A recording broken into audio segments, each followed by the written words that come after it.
Donc, bien. Ça marche. je ne sais pas si vous avez lu un petit peu l'étude de cas.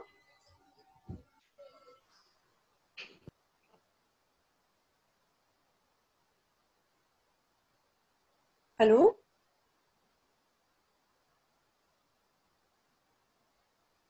Allô, vous arrivez à m'entendre? Oui, madame. غير طافين لي الميكرو. Oui, alors tu me réponds à leur place. Moi, c'est le même principe comme on a travaillé la dernière fois. Les autres peuvent envoyer des messages et toi, tu communiques, tu Oui. rapportes, que ce soit question ou information. Donc, est-ce que vous avez lu l'étude de cas? Est-ce que vous avez pris un petit peu connaissance?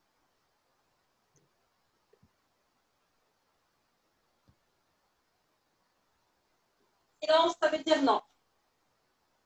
C'est bien ça. Oui. Vous l'avez pas lu?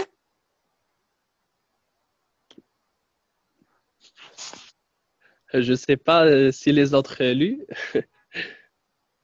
Alors, on le fait ensemble.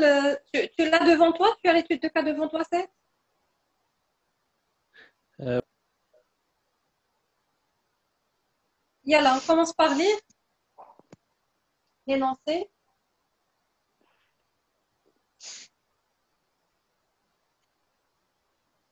C'est OK pour les autres? Vous arrivez à nous entendre? Oui, madame. Alors, je commence par lire. Une entreprise fabrique des accessoires de navigation pour bateaux de plaisance et a une activité fortement saisonnière. L'entreprise a systématiquement depuis plusieurs années des problèmes de trésorerie. On vous demande d'établir au 31 décembre N des prévisions de trésorerie pour le premier semestre N+1 à partir des informations qui sont fournies en annexe 1 et 2.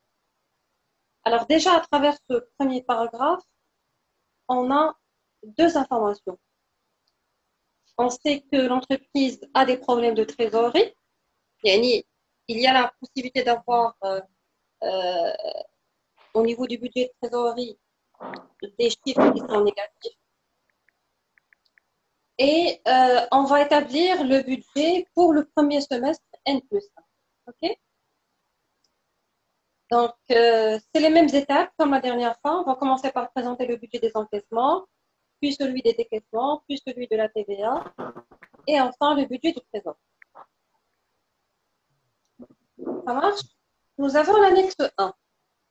Vous avez un bilan qui est simplifié au 31 décembre N. Vous avez un certain nombre d'informations. OK? Ce qui nous intéresse, c'est les oui. informations complémentaires. C'est les informations complémentaires. Alors, petit 1, client et compte rattaché. Normalement, sur le bilan, nous avons 325 000. Comme information complémentaire, on nous dit que 10 000 dirhams de créances douteuses nettes et 315 000, ça sera des effets à recevoir. Ça veut dire quoi? Donc, par rapport à ce point, normalement, qu'est-ce qu'on aura comme information au niveau du budget? Qu'est-ce qu'on va intégrer? Madame, Oui. pardonnez-moi. Quel exercice? Bonjour, monsieur. Bonjour. On a lu la C'est le moitié. KGB numéro 2.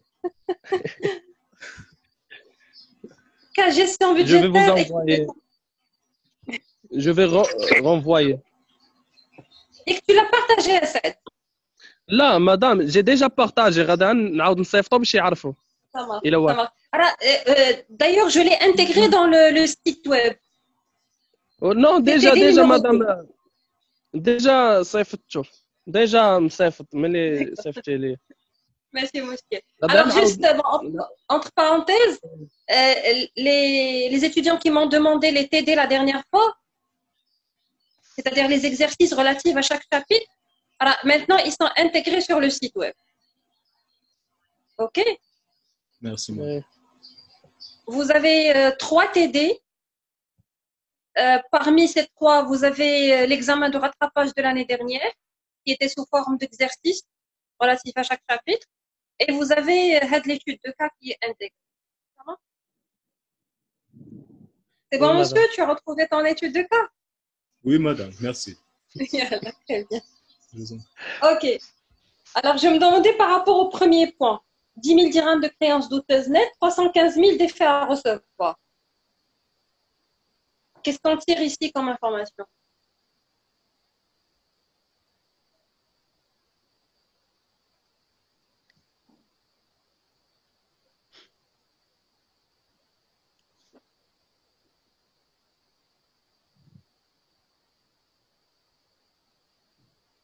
Je vous écoute.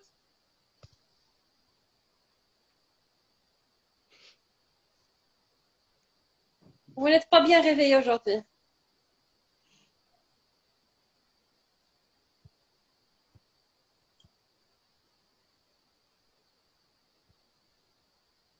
Oh, je continue. Vous avez petit 2, emprunt et dette. Regardez sur le bilan, vous avez 400 000. Et sur l'information complémentaire, vous avez dans 20 000 d'intérêts courus. Et le troisième point, dette fiscale et sociale. Normalement, sur le bilan, vous avez 210 000. Et là, vous avez dans 50 000 dirhams de TPA décaissés, 125 000 dirhams d'impôt sur les bénéfices, 35 000 dirhams de charges à payer en janvier. Renseignements sur le bilan au 31 décembre N. Là, on vous dit que les effets à recevoir seront encaissés en janvier. Les fournisseurs seront réglés moitié janvier, moitié février. Le poste emprunt et dette concerne un seul emprunt dans l'échéance, c'est au 30 juin, qui est remboursé par annuité constante de 80 000. Et les autres créances seront encaissées en janvier. Ici, les renseignements que vous avez, c'est uniquement par rapport à ce bilan. Le deuxième annexe, renseignements concernant l'exploitation courante pour le premier semestre. Alors ici, si vous remarquez, déjà on vous donne une information concernant la TVA. Le taux de TVA, c'est 20%. Après, vous avez les prévisions des ventes, prévisions des achats de matières premières, renseignements concernant la production, et vous avez renseignements. On démarre? Oui, madame. Donc, je commence par le budget des encaissements.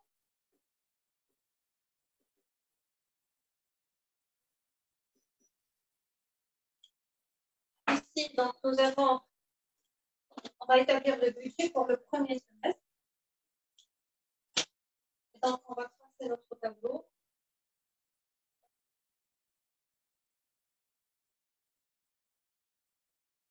Et on va mettre 8 colonnes. Ici, nous allons mettre les éléments. Après, nous aurons les informations concernant janvier, février, mars, avril, mai, juin. Et là, nous allons mettre les informations qui vont être reconduites normalement dans le bilan, dans le budget de cette semaine.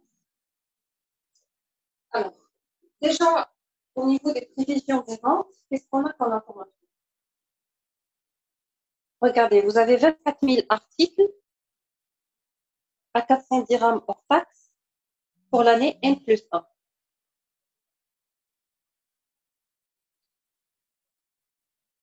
Alors, je vous écoute. Quelle est l'information qu'on va tirer ici?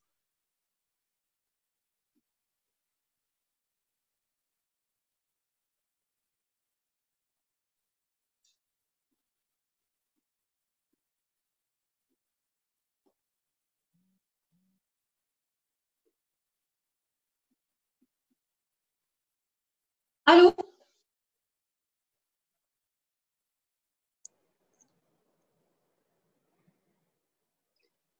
Seth, qu'est-ce qui vous arrive aujourd'hui? 2400 fois 400. 24 000. Et pour le C'est 24 000, c'est pas 2400. Madame, 24 000 On va... articles fois 400 dirhams. Ouais. On va Pour les 400 millions. multiplier Ça, c'est le chiffre le chiffre d'affaires, bien d'affaires sûr. fois Oui, madame. 0,1 pour le premier trimestre. On va multiplier fois 24 000 fois 0,5. 400, ça, c'est le chiffre d'affaires hors taxe. C'est bien ça. 24 000 fois 400, ça nous donne Madame, 9 millions 600. 9 600 000 dirhams. OK? Qu'est-ce qu'on doit calculer maintenant?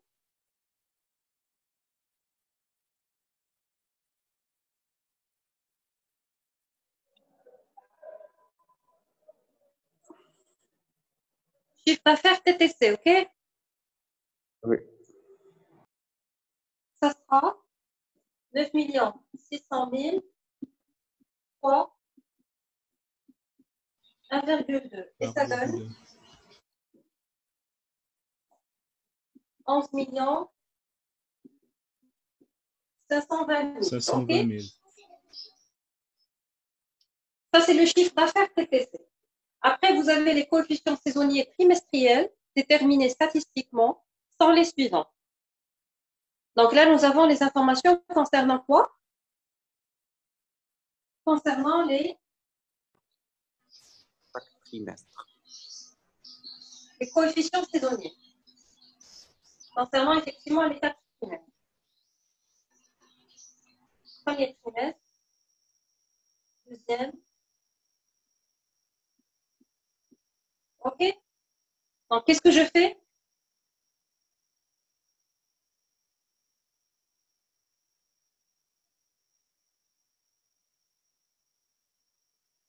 Qu'est-ce qu'on fait?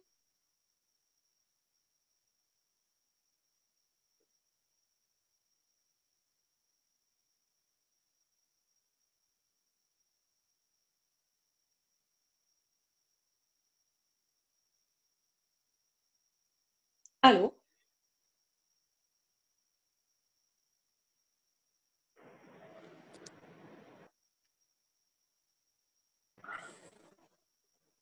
Vous êtes fatigué? On reporte la séance. Non, madame. Non, Qu'est-ce que madame, vous on est là. avez? Participez. C'est le seul moyen pour que je m'assure que vous avez compris. S'il n'y a pas interaction, qu'est-ce qu'on fait? Madame, on va prendre 11 520 000. On va multiplier fois 0,5 le premier trimestre. Alors, il faudra d'abord en fait diviser le chiffre d'affaires, le diviser par 4. Je prends le chiffre d'affaires, je divise par 4. Madame, on doit Pourquoi? l'ajuster. On doit l'ajuster. Avant d'ajuster, déjà je dois le partager comme si j'ai 1 sur 4 chaque trimestre. Je vais calculer la part trimestrielle du chiffre d'affaires, Oui, comme madame. si c'était à égalité, réparti à égalité. Par la suite, je multiplie par le coefficient saisonnier. Ça marche? Oui, ça marche. 11 520 000 divisé par 4, ça va donner 2 880 000. C'est bien ça? Oui, madame. OK? Et par la suite, je prends en considération les coefficients saisonniers. Pour le premier trimestre, nous avons un coefficient saisonnier de 0,5. Donc, je prends 2 880 000 fois 0,5 et ça donne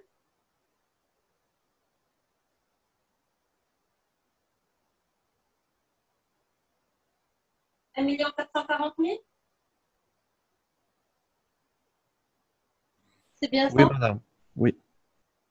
Vous avez compris? Et je Oui, prends madame. je Oui, prends le madame. 100%.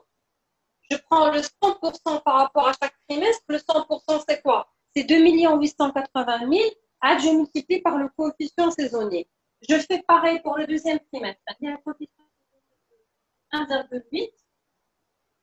Je multiplie 1,8 par 2 880 000 et ça donne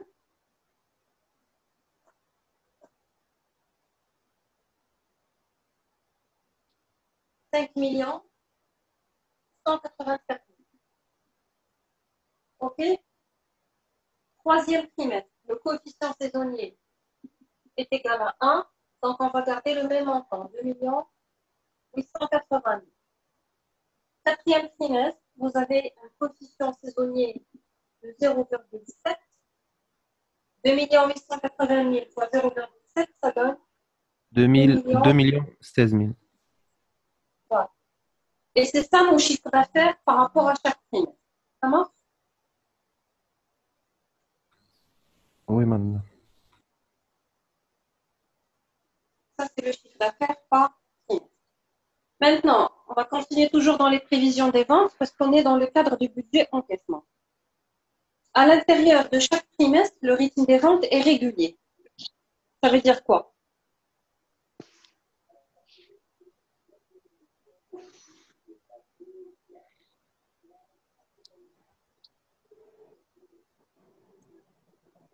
Au niveau de chaque trimestre, Il est réparti en égalité pour chaque mois.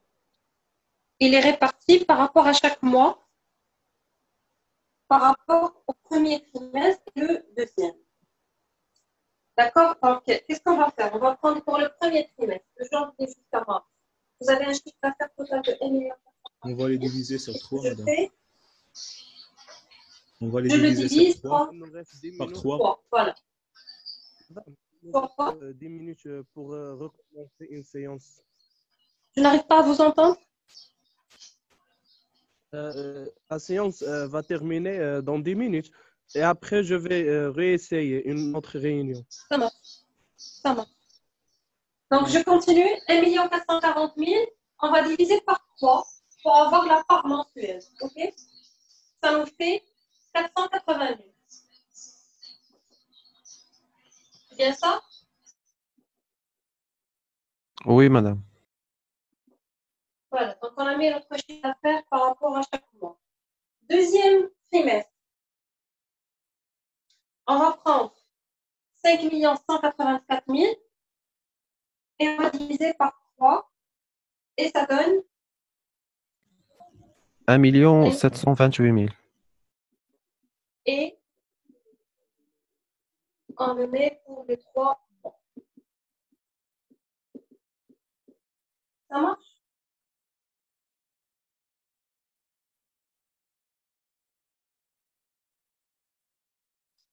Je peux effacer ici en bas? Oui, madame.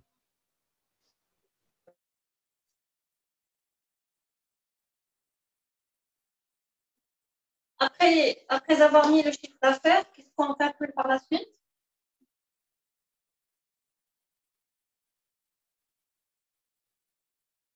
La TVA, madame. Après le chiffre d'affaires, La TVA La sur les TVA sur encaissements. encaissement. voilà, TVA facturé avec TVA, TVA sur l'encaissement. ça sera de combien? 80 000 pour les 3 premiers mois.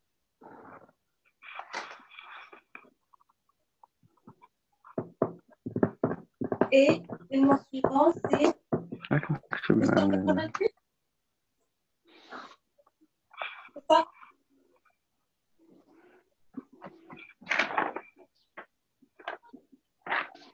C'est OK?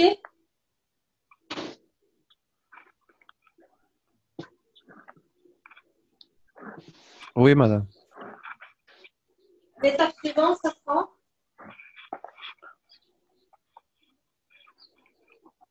L'encaissement. les encaissements. Qu'est-ce qu'on nous a dit par rapport aux encaissements? Les conditions de règlement des clients sont les suivantes: 50% comptant et 50% par prête à 30 jours, fin de mois. Donc ici, on va mettre comptant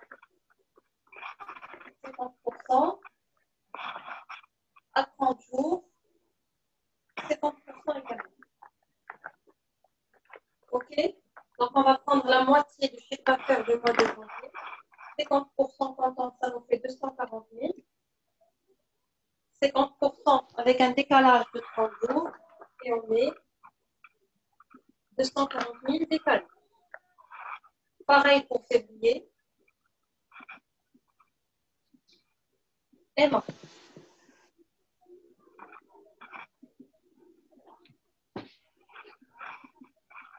OK? Avril maintenant, la moitié, c'est 864 000, c'est bien ça? Oui, madame. Mai, la même chose. Juin. Le décalage automatiquement sera reporté au niveau du bilan. Il sera encaissé normalement le mois de juillet. Qu'est-ce qui nous reste maintenant pour clôturer notre budget des encaissements? Le total. On n'a rien oublié.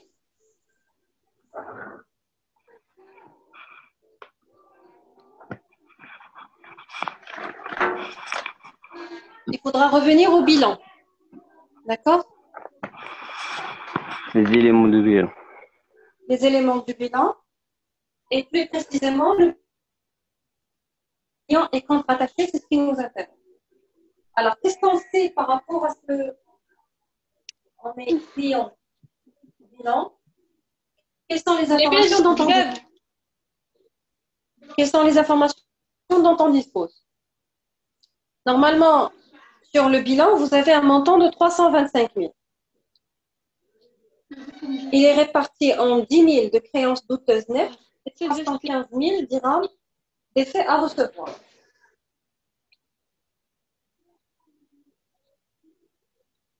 Alors, je mets ici client, bilan.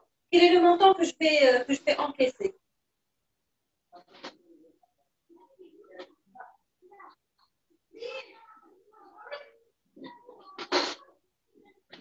Effet à recevoir. Quel est le montant que je vais encaisser?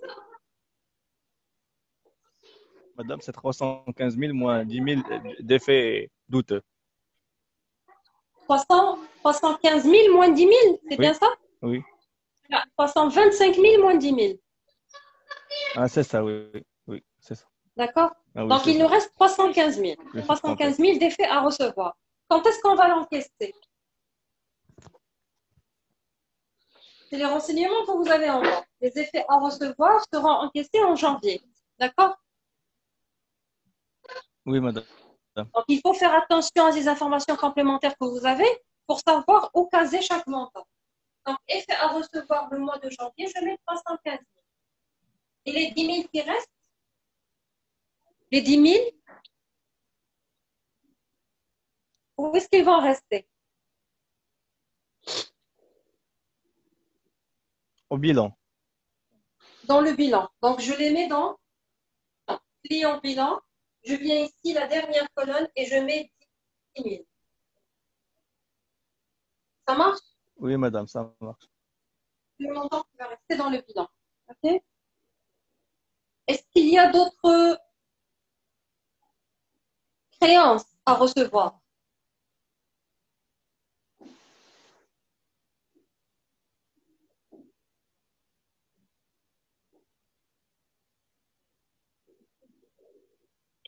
Est-ce qu'il y a d'autres créances à recevoir?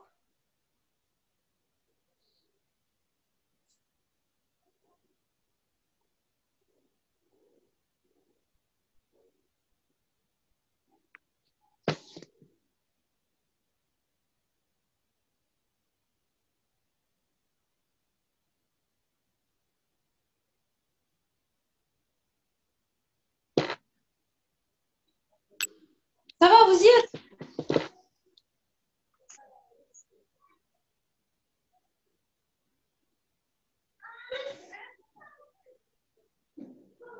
Vous avez 60 000 autres créances sur le bilan qui seront encaissées normalement le mois de janvier.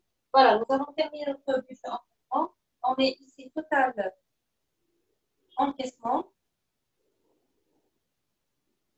Et vous donnez le total. Pour le mois de janvier, combien on va encaisser?